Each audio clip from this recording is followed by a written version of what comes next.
উন্নয়নটো কলিয়াবৰ উলিয়াই গলিয়াই এটাই নাম চলি আছে বৰ্তমান কেশৱ মহন্ত ডাঙৰীয়াৰ নাম আৰু পৰিৱৰ্তনৰ কথা যে ওলাইছে আমাক পৰিৱৰ্তনো লাগে উন্নয়নো লাগে গতিকে আমি পুনৰ সেইকাৰণে কেশৱ মহন্ত ডাঙৰীয়াকে আমি কলিয়াবৰৰ হেৰি বহুতে কৈছে যে আমি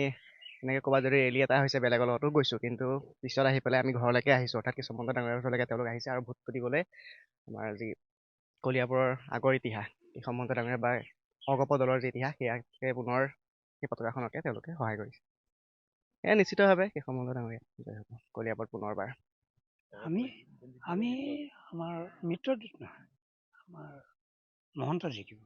আমাৰ মতেতো আমাৰ দাদা কেশৱ দা 100% আমাৰ আশা গতিকে 100% আমাৰ জিকিবই স্থানত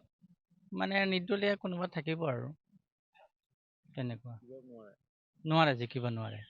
কোনো কাৰণত নোৱাৰে আমাৰ কেশৱ মহন্ত জিকিব দাদা গতিকে সমৰ্থন ৰাইজে দিছে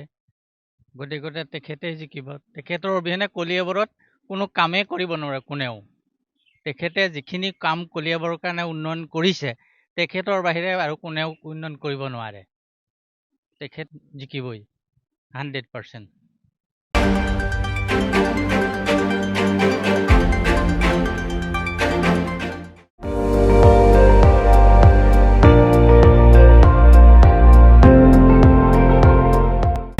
আপুনি চাই আছে ND24